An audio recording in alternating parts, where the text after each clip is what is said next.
semua habis, rumah juga rata dengan tanah, kemudian tidak ada lagi barang-barang, harta, bahkan barang berharga yang tersisa, bahkan juga harus kehilangan nyawa. Itu yang dialami oleh para korban masyarakat yang tinggal di sekitar depo Pertamina pada saat kebakaran terjadi Jumat lalu. Prof. Manlian, kemudian agar tidak ini terjadi lagi sebenarnya, karena masih ada waktu sebelum ini dipindahkan semua, kalau memang rencana ini berjalan sesuai dengan apa yang disampaikan oleh Menteri BUMN, apa kemudian tinjauan-tinjauan yang harus bisa dipahami, kemudian juga diperhatikan lagi agar tidak lagi terjadi kebakaran pemukiman di sekitar depo? Iya, jadi pertama Putri, saya menyampaikan bahwa kebakaran ini sekarang naik kelas. Tadi saya menyampaikan bahwa selama ini kebakaran dicermati teman-teman Damkar gitu ya, Kementerian Dalam Negeri.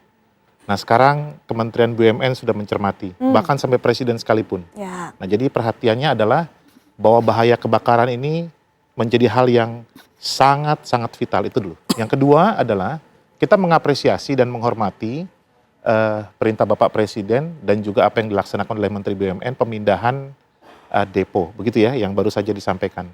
Tetapi sekali lagi saya boleh menyampaikan apa yang Bapak Presiden sampaikan adalah salah satu dari sejumlah opsi, betul ya? Betul. Dan itu prioritas yang sangat baik.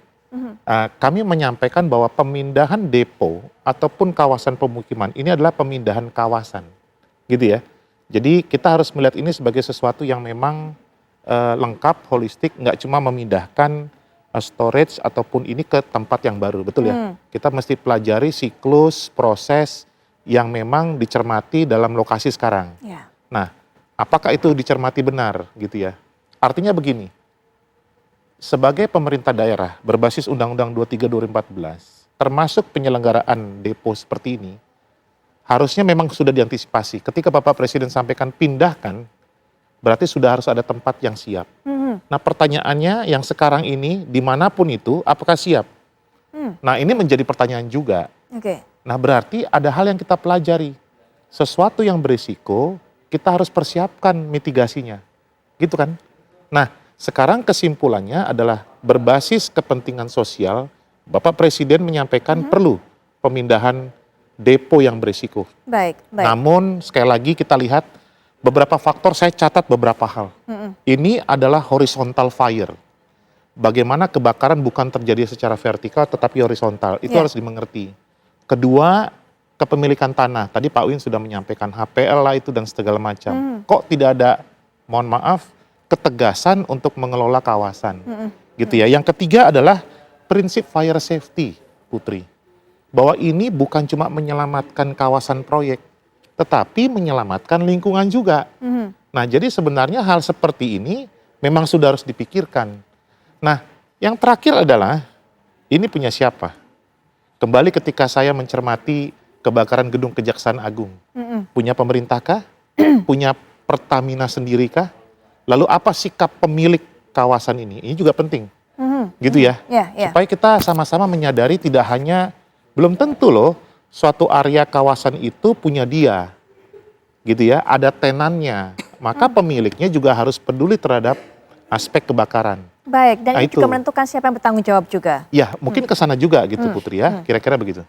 Ya, baik. Nah, sambil nanti kita akan lanjutkan kembali, saya juga akan bawa Anda untuk bisa mendengarkan bagaimana suara masyarakat mendengar keputusan dari pemerintah ini. Inilah dia kondisi saat ini tentunya di Pelumpang setelah terjadi kebakaran Jumat malam lalu yang menghanguskan kawasan pemukiman juga di sekitar depo Pertamina. Tadi katakan juga oleh Prof. Manlian memang kebakaran horizontal.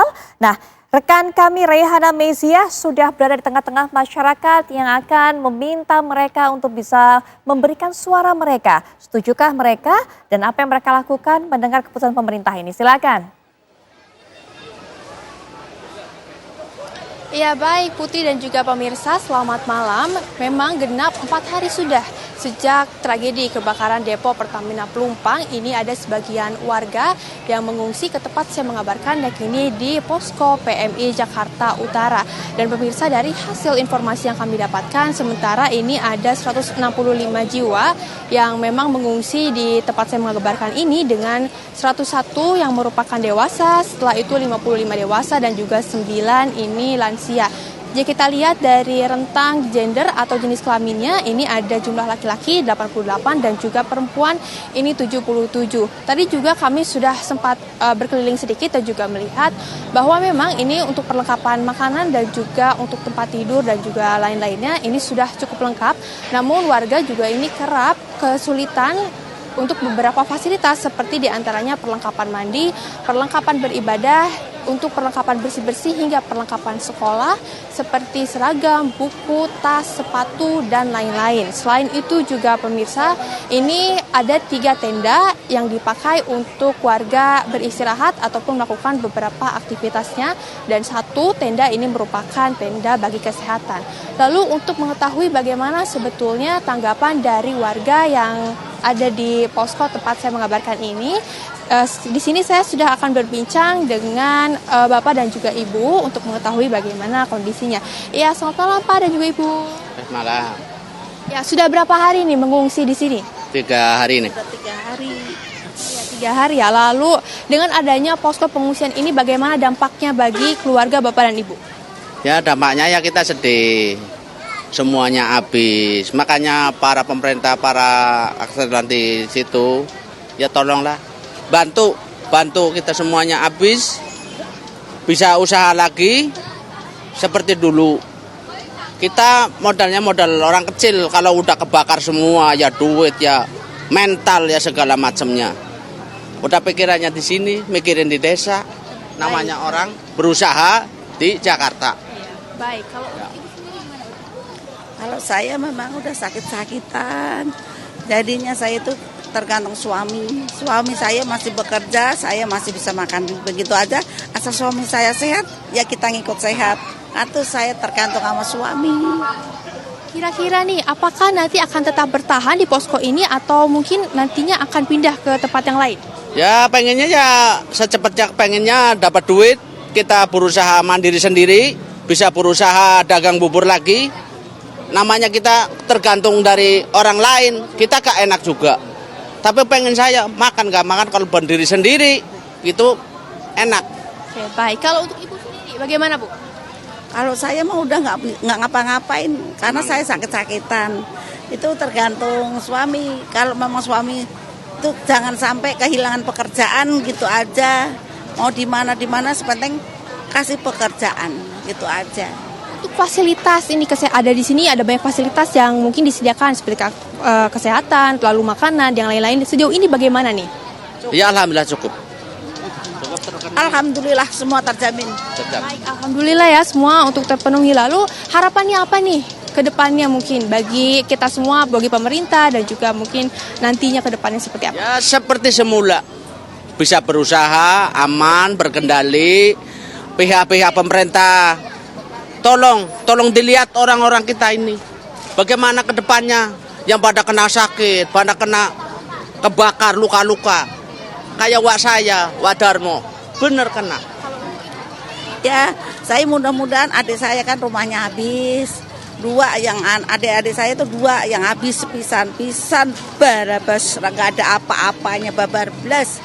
Kalau saya mah ibarat cuma kena himpasnya aja, keseng-keseng, angus-angus atau bagaimana keriting-keriting, nggak masalah. Cuma adik saya tuh mohon minta bantuannya karena ini mau menaikkan ibadah puasa ini supaya tidur nyenyak, makan enak, ibaratnya bisa langsung menjalani ibadah puasa. Baik, terima kasih ya Ibu dan juga Bapak atas waktunya. Dan pemirsa, ini memang ada harapan yang sangat besar nih dari para pengungsi yang ada di posko tempat saya mengabarkan.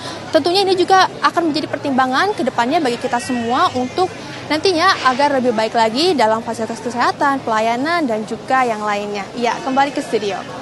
Baik, terima kasih sudah mengabarkan Meyansa. Dan pemirsa, ada juga hal yang disampaikan oleh Menteri BUMN Erick Thohir selain rencana untuk bisa memindahkan depo Pertamina, tapi juga menyinggung masalah buffer zone, kemudian juga akan berupaya dari pemerintah setempat untuk bisa berbicara kepada masyarakat yang juga kemungkinan akan dicarikan tempat untuk dipindahkan juga. Masih perlukah hal itu sebenarnya Prof. Marlian? Ketika kemudian depo dipindahkan, apakah kawasan tersebut juga harus tetap dipindahkan juga? Itu hal yang tidak mungkin terpisahkan, Putri.